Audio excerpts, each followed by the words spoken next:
I remember a few weeks ago, someone asked us a question, or you a question, not me, saying, do you think with Vince and the whole Janelle Grant thing, etc., do you think they're going to cancel the Hall of Fame? You know, and you said absolutely not. They're going to continue as normal. Hell no.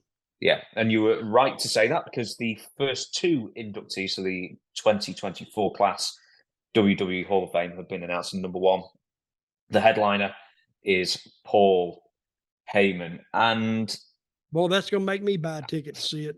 well, do you know what? I was actually going to say the opposite. I was going to say he's one of the most outstanding candidates for it. Would you not be interested in being a headline for it? Who, me? Or yeah. him? Would you not be interested to see Paul Heyman as the headliner? No, it's okay. He's put enough years in the business. Is that the question? Well, okay. Am I excited to see it? Yeah. No, I'm not excited to see it. Because he's going to get up there and he's going to talk and talk and talk. But that's me. I've heard him talk before. And he'll go on and on and on and on. And hope I don't have to, well, I won't be watching it anyway, but hope people just don't turn it off. But hey, getting into the Hall of Fame is kind of a big deal. Kind of. See, where I lost patience with the Hall of Fame is when they inducted that comedian. He's a TV host. Drew Carey. Is it Drew Carey? Yeah. Yeah, Drew Carey. And then they put somebody else in there that didn't. They put Kid Rock in a couple of years ago. I mean, that's a celebrity one, but geez. Yeah, Drew Carey was the worst though. But they put Drew Carey in the Wrestlers Hall of Fame, didn't they? No, it's in the celebrity wing. I mean, they may put Drew Carey in before there even was a celebrity wing. Yeah, well, that's what I'm saying. But he went in there. But who else is going in? Have they announced? There is one more. We'll talk about her in a minute, but we'll stick with Paul Heyman for now. He told Associated Press that even though he's been inducted into the WWE Hall of Fame, he still feels like his body of work is incomplete. So Paul Heyman, come on, Paige, said there are still things he wants to accomplish. There's the quotes, I consistently feel like I'm just getting started. And I'm just figuring this out. To me, what is an incomplete body of work, because there's still things I want to accomplish. I never felt comfortable accepting that is a reflection upon an entire career. Apparently, WWE actually offered a Hall of Fame spot to Heyman before, and he's turned it down. Basically saying, I think most people look at Hall of Fame things as basically your retirement. You know, you're saying you're retired, you're done, or yeah. Heyman also spoke about the legacy of ECW. The extreme in ECW stood for the work ethic involved, the passion that was necessary, and the extreme connection to an audience to whom and for whom we were always obsessed with under-promising and over-delivering. The legacy of ECW is firmly rooted in the very simple concepts of paying attention to the cultural curve and the obsessively trying to stay a few steps ahead of it. So as far as Paul Heyman's contributions to pro wrestling, how massive or not massive do you think Paul Heyman's contributions to pro wrestling as a whole have been over the years? Well, ECW, he got that cranked up on a hardcore style that took off in Philadelphia. But this is how I explained that. I says, Paul Heyman was a friend of Eddie Gilbert. And Eddie Gilbert's not with us anymore, but Paul Heyman came to Memphis and he learned the Memphis style. All the hardcore stuff we did down there. We did it, but didn't. A lot of times we did it because we didn't want to go. People responded more to that than the straight up wrestling. So to me, I think of the time when Paul was in Memphis as him going to college. So, and Eddie had always talked about Memphis so much, so he had to come and see it. And it did him good to come and see it because he showed a weekly TV being done. And that's what he was doing in ECW. So when he took it back to Philadelphia, I've said this many times, he brought semi-Memphis to a virgin territory. Philadelphia had never seen that before. They were used to the old WWF style of the big 270-pound heels that can't move and they're about 50 years old. And that's what they were used to. So when he got there and they would have some personalities, but usually only the main events really, like Bruno and whoever was going against Bruno, that was the big deal. But he brought some personalities back in there, started telling some stories. And now the people started, and he got that banquet hall or whatever he got. And I've been there before. They say it used to be just a really crappy place. But by the time I was there, I went to a convention there, they had cleaned it up. But what he did, he took the Memphis style and to Philadelphia, which had never seen that before, and he took off. Then he was the manager, and then he got the Sandman, he got Tommy Dreamer, and he got some people over, started telling stories. So you could probably get in that building in Philadelphia. I think you could probably jam in there 1,000 people, maybe. Yeah, they used to claim 1,100 or 1,100 and something. But you see, and I compared it one time to Memphis. How they didn't run that building every month or every week. Yeah, I think they ran it every 3 weeks, maybe, or later, but they didn't run it every week. Yeah, it was never a territory. It was never a territory in that respect because they, for the most part, only ran weekends. Yep. And did it that way. But you can only get 1,000 people in there, and Philadelphia is a big town. But Memphis ran every week, and was not the size of Philadelphia, and we do 10,000 people, and we do it every week. So they were virgin to that style, and it caught on. Now, to me, I thought they were too bloody. They were almost too violent. It actually surprised me that they got the TV coverage they got. Because, TV, they go back and forth. Oh, you can't do this. You can't do no blood, no this, no. There was more things they didn't want you to do than you could do. And well, it was their slot. It was their slot. I mean, they were like 3 a.m. on obscure cable stations for the most part. So really, I don't think they cared.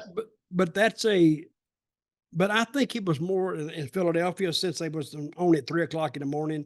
The viewership couldn't have been much, if at all. And I don't know who's sitting up at 3 o'clock in the morning watching wrestling saying, damn, I'm going to go to that match. And then they're staying, they may stay up to watch it, but they're drunker now, or they're smoking dope all night long. But I don't think they're going to get motivated to go down there and buy a ticket.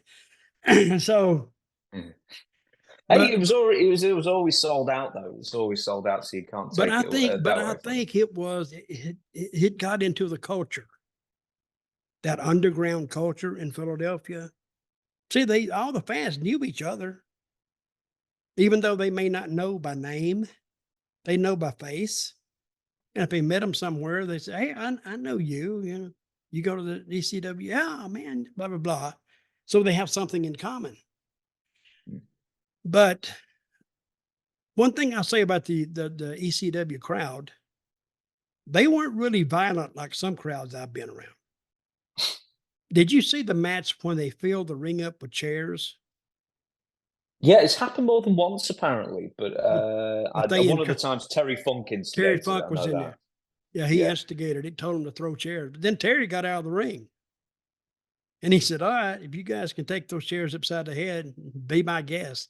And I think, what was the team that was in there one time? Oh, one of them was Public Enemy, I think. Public Enemy. Yeah, I think so. Now, one of those guys I might be completely wrong, but one of those guys died, right? Both died. One died in They're both dead. Yeah, 2002 and 2006, I think, something like that. Yeah. But I do think Paul did a good job there. And I think Tommy Dreamer was very instrumental, because I think he had the same amount of respect well, maybe not the same amount, but the same type of respect that Sting had with fans because they believed in him. And they think if he said something, it was the truth. Whether he was going to follow through with whatever he said he was going to do, like I'm going to beat this guy to an inch of his life, still he go in there, he give it a hell of a battle. So he did all that he could do. Tommy Sandman, I brought Sandman to Puerto Rico one time, and everybody told me, why are you doing that? I says, what do you mean?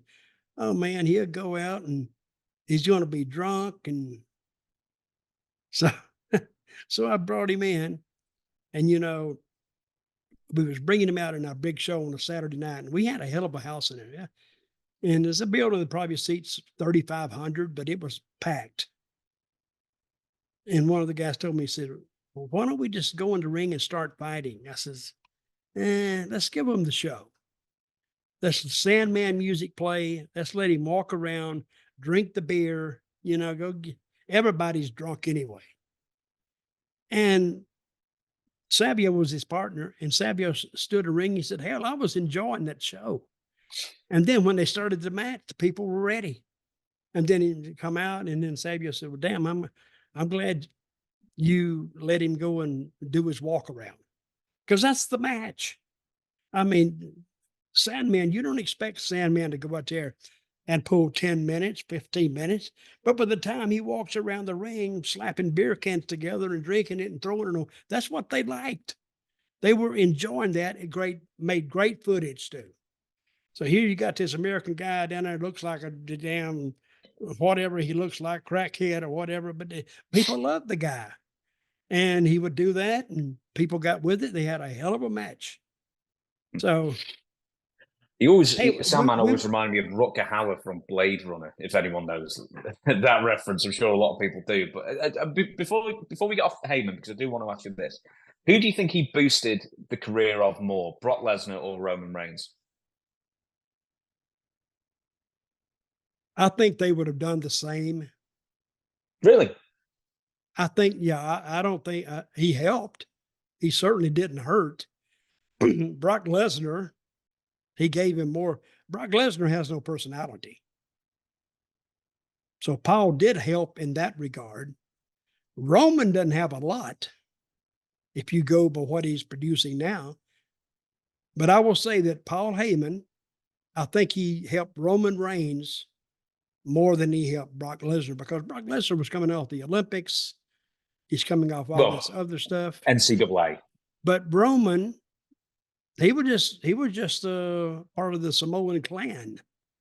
And he had been a good guy with the Shield at one time. And it took them forever to get some steam on him, even with Paul Heyman. Now, if you want to judge that against, Brock Lesnar, I think, had steam from the beginning because of the way they built him. Roman had to go and work for it. And Paul did help him work for it. Because you got to face it, Paul Heyman is you want to slap that bastard. Because my name is Paul Heyman. Oh, he actually has done some of the better interviews I've heard in a while. And what Paul wants to be compared to is all the other greats that WWF have had over the years, like Lou Albano. He wants Freddie Blassie, who's the Arab guy, the wizard. Oh, he was the Wiz, yeah, Ernie the Roth. Wizard. Yeah, and he wants to be compared to them because, Paul Heyman had a childhood too. And that's who he was seeing on TV. So, but I think he'll go down as probably the greatest manager that, especially in WWF. The old WWF. I think he eclipsed them a long time ago. But I've listened to his interviews. Sometimes he just talks off the top of his head. I don't even think they write an interview for Paul. I think they write a loose draft, and then he just carries the rest of it. And he can do that too. He's that good. Very quickly, just before we go on to the other Hall of Famer, when was the first time you met Paul? Because were you in the Fuller territory when he was there? When I chased him out of a building in somewhere in Alabama, what he did was this. He knows I like to read the newspaper. He'll remember this if you tell him. I like to read the newspaper, and there was a newspaper in the dressing room one night. So I came in there, and there was a paper in there like every night for some reason. So I'm reading the paper. And Paul, I didn't know he was watching me, but he studied me. So we went to this, and I almost can remember the town. It's between Chattanooga and Birmingham. So we were there. I picked the paper up, and it's just, he had taken the middle part of the paper. He left the headline page and the back page. He left that together. But what he did, he took the middle 8 pages or 10 pages and cut it out completely. So it wasn't there. So I opened it up, and there's no page there. And I look up, and there's Paul looking at me. I said, "Did you do this?" And he went, "Well, why would you accuse?" I said, "Yeah, I knew he did it." So I went out there, and I took my bullwhip. I said, "I'm gonna hit you with this bull." And I really wasn't, but he didn't know that. And I walked him around the building. He went up, he went out the side door. I went after him. He went around the front. I'm popping the whip behind him. I'm not running anything. And we went all the way around the building and got back in the dressing room. Actually, when we had to go outside, we went out in front of the people, just a little bit. And I popped the whip, and people said, "Why is he chasing Paul Heyman around the building?" So, and we got back in there, and it was a laugh. I'm playing with him anyway, and he's playing, but that's how wrestlers entertain themselves sometimes. They got to do themselves because they've seen every match that's on that card about 50 times. And so they don't go out and watch the matches. But if something happens in the dressing room, we're entertaining ourselves. That's the Very quickly, first time I met him. And I met him in Memphis. very quickly before we move on to the Hall of Fame as well, who did he manage? Do you remember? I can't remember. I know he managed like another version of the Midnight Express for a while, but in the early days, what about in Alabama? Who did he manage? Do you remember? Well, the Midnight Express, I think he was in WCW. Yeah, but I think he may have done it in like the AWA in the very last days as well before he went to WCW. I can't remember. I don't remember who he was managing, no. We'll leave it there, but I don't even remember who I wrestled. That's how long ago it was.